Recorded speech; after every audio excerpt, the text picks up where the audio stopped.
got to thinking about it. I'm going to go make a drive somewhere. Because I think some people really forgot who they are and where they came from. And, you know, nobody, you know, if you came from poor beginnings, you know, you don't necessarily want to go back to that.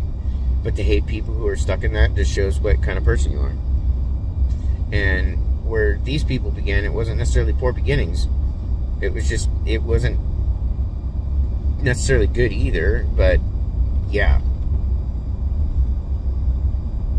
I can't, they started out at the same fucking level of life basically as my family did.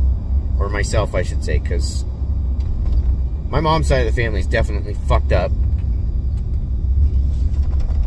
My dad's side hasn't been too bad, but they were mostly pretty much just a bunch of fucking drunks.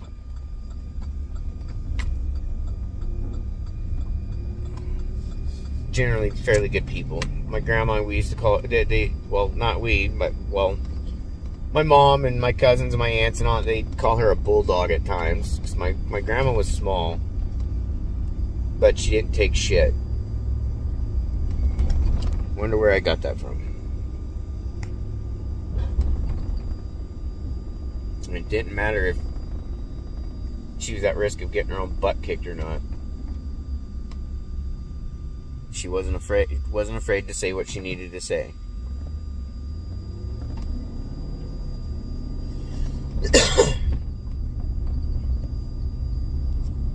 But I'm going to stop this here, and I'll continue this here in a little bit.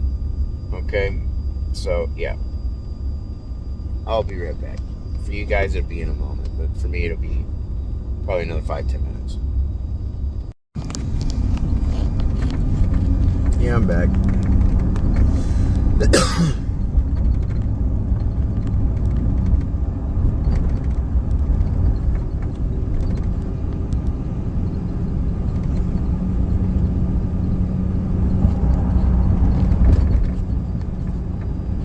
Right up here on the right is where it all began for them.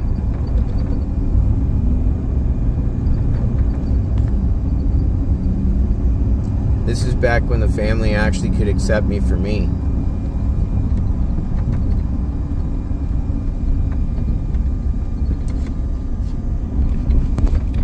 See, they added on to it.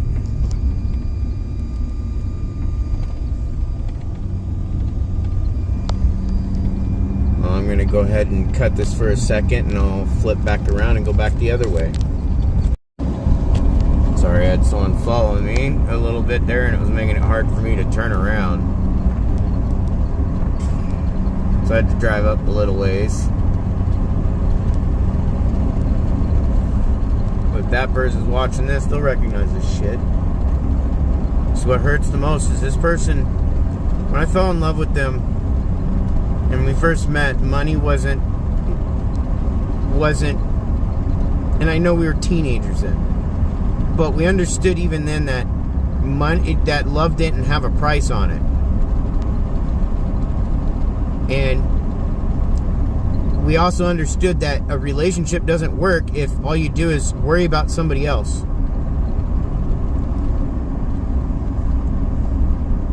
When you leave your other half alone all the time at home, waiting for you. Waiting for you to decide when the relationship is important. Because you're prioritizing other people. It makes it really hard for a relationship to work. And if you want that other person to put more effort into that relationship, you've got to start doing the same thing. Remember two sides of the road?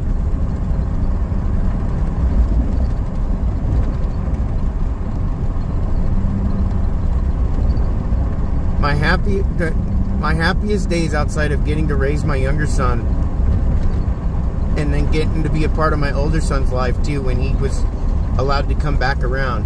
My greatest memories was when I was in high school. Not with my ex-wife. None of that. And I've been tired of that being held over my fucking head. I didn't meet her until after my current ex had already gone through a friend of mine and my cousin.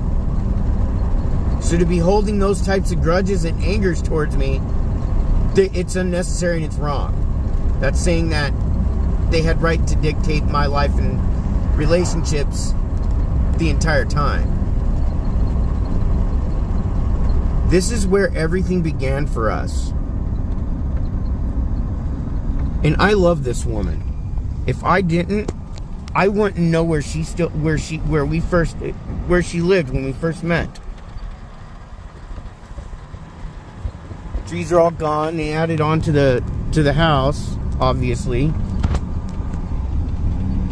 Here's the little ride that she would take to go to school in the mornings, and then after a while,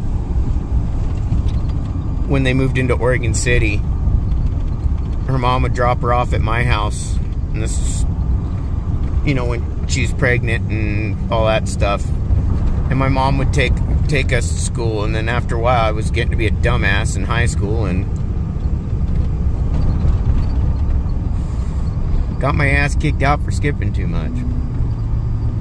I had the hardest time in high school too, because that was the time in my life I realized I didn't fit in anywhere.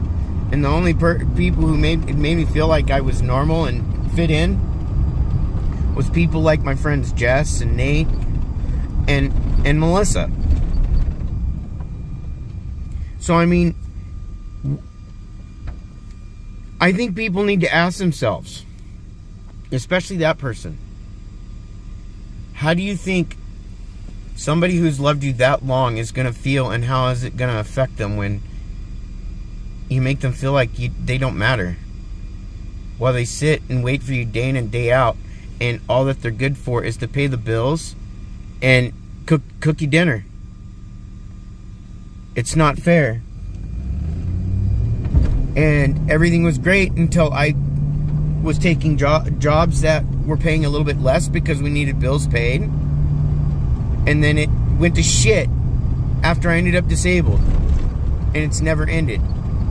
And we talk about unhealthy and toxic, when every fight we've had has been because of you obsessing over someone else.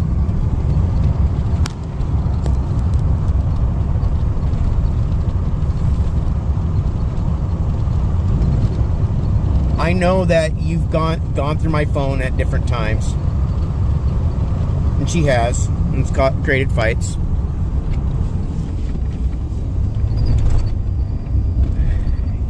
But as I've said in a video that's currently still uploading, is I do know my boundaries. Sometimes I will be nice to somebody, even when I know I probably shouldn't be. But I don't cross certain boundaries because I will not. No. A lot of times, I try to ignore people. I might have a short, hey, like I've said in that one, how's it going, whatever, short conversation, yeah, miss you, that type of thing, because I miss my friends. But I also know that some of my friendships also made her uncomfortable, so that's why I didn't pursue keeping those friendships. I was trying to respect my own relationship because my relationship came first. Even now, with all that's gone on, I'm not out trying to be with someone else. I'm not out trying to get somebody else's attention, and I'm not trying to give my attention to anybody else. I'm actually trying to heal from this. Because as much as I've been accused and made out a fucking monster, I'm not the person that they keep trying to claim I am. I shouldn't have to be with somebody where if I talk to someone or speak at a certain tone to be heard or anything like that and have the excuse that it's a trigger on the PTSD. It means I could never talk to you, and I could never really confide in you or anything like that out of fear that it's just going to cause you to get upset, get angry, get offended, get defensive, walk away, stonewall the situation, and nothing ever gets solved.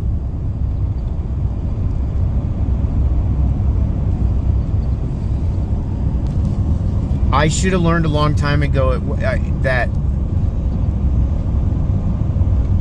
I should have learned even before we got the house that this wasn't going to work, because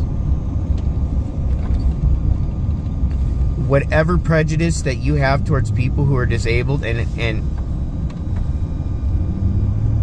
are collecting from Social Security disability, which they would have to actually work and earn, not just do nothing to earn it. I don't get SSI, and you working with a place that deals with this, you know the difference. I would have been more apt to go back to work and all that, and actually try to work and actually push myself through even my anxieties if I had known that I had somebody at home that actually supported me.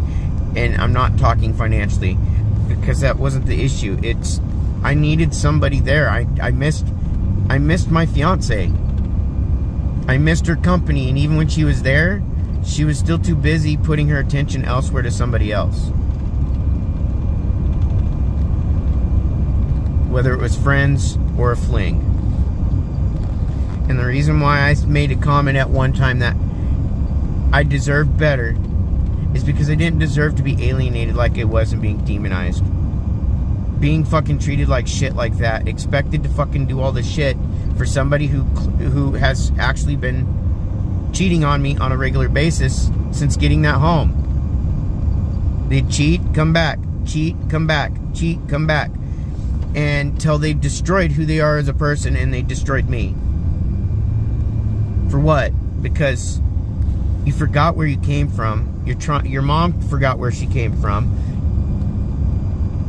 You guys have an obvious hatred towards people who are disabled and don't have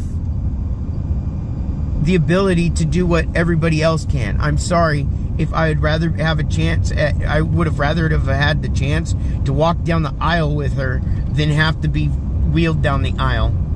It's just like walking. I would rather walk in the park with my grandchild than have to be pushed through the park with my grandchild. Trying to force somebody to work until they're crippled is the most fucked up thing a person can do. That's no different than forcing a horse till it goes lame and then just go put it down. I'm not a fucking horse.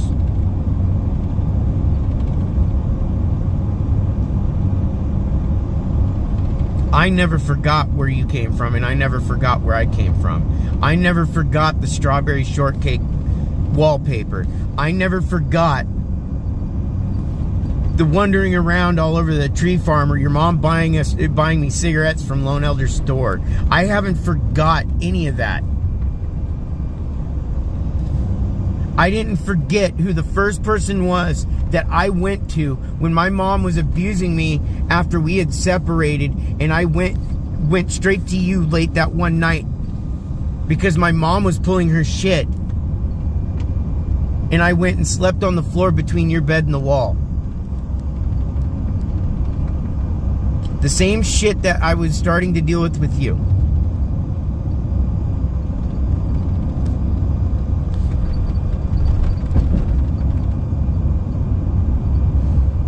I didn't forget. I watched a family that I loved very much, even though I made some stupid ass mistakes when we were younger. And yeah, I should not have walked away thinking that we could co-parent as friends where our child was concerned. I was very stupid and naive child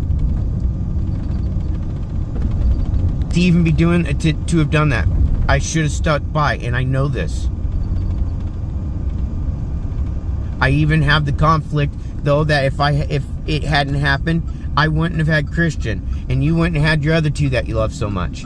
So there's that conflict that even out of bad, there was still some good that came out of it. It's just we can't change what was done.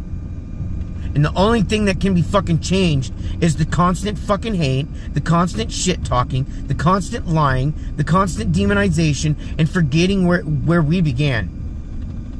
I didn't forget. I didn't fall in love with you because of of what kind of money or job your mom had, because she didn't have it then. I didn't fall in love with you because you had nice things or because you had this big home. You didn't have it then. I didn't fall in love with you for materialistic bullshit reasons. I didn't fall in love with you over anything like that. I fell in love with Melissa because of who she was.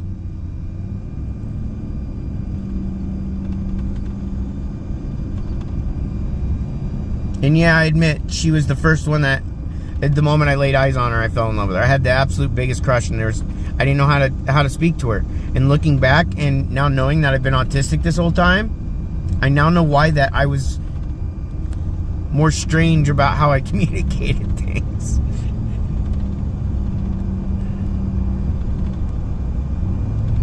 No, why she has spent her time demonizing me, talking shit, destroying all my friendships and relationships. I've been sitting around waiting for her and hoping that at some point she'd finally realize that she had somebody at home that loved her very fucking much and was sacrificing every fucking moment of pretty much their time waiting for her to be there. Because at any time during all that, I could have chose to leave. Could have chose to do what she's doing. Then again, she'd just call me a piece of shit for leaving then.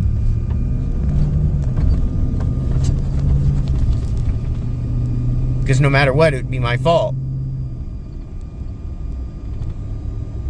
Yes, I know she's a narcissist, but a lot of those traits, she didn't have those when we were kids, and at least I don't think so. But she's got to realize she made some extremely fucked up choices herself as a parent. And instead of making me taking the fall for him, she's got to fucking take responsibility too for her shit too. Because the healing, making amends, all that shit does not happen until all people, as many people involved at least, fucking have the backbone to step up and say, hey, yes, I was wrong. This was wrong. This being said was wrong. That type of shit.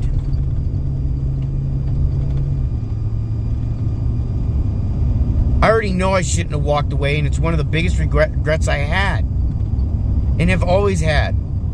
There's not a fucking thing I can do to change it. And all I've ever tried to do is try to at least change the direction of it.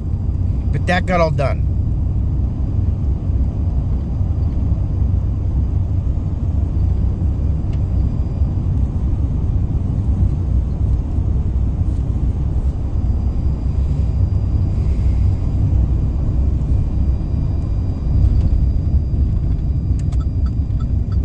I don't really have an interest. You know what? Yeah, no. I don't really have an interest in being with anybody else. I never really did.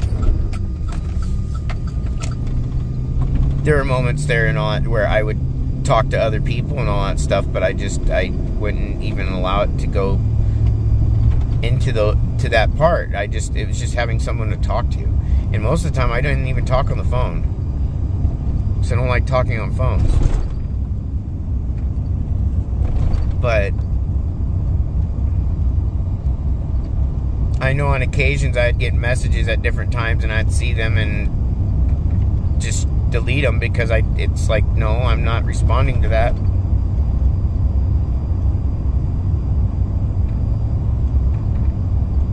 It's like my sister Danielle, I miss that girl a lot. Love her a lot. I talk to her every now and then and all that. Via text. I think we talked a couple times on the phone, but she's in Georgia, and that's my sister. I'm one of those people, I genuinely, when I call you my sister or my brother, that type of thing, that's what you are.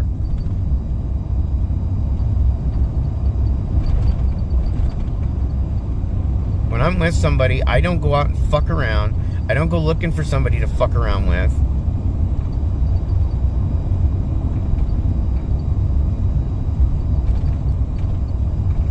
I do everything I can to try and make that relationship work until it doesn't work anymore. I don't give up until basically they leave. Because you know why?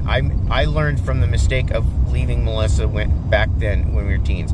My very first person and the only person I ever broke up with on my own was Melissa. My biggest fucking regret. That's why I never walked away from a relationship and I never fucking ended it. I stayed to it and stuck to it until they ended it. And like with her and even my wife, I genuinely love them. And when it comes to Melissa, yeah, I kept hoping that I could finally put a fucking ring on it, but I can't put a ring on something that is too busy fucking obsessing over other people. I don't think any woman would marry a man who's too busy focusing on someone else.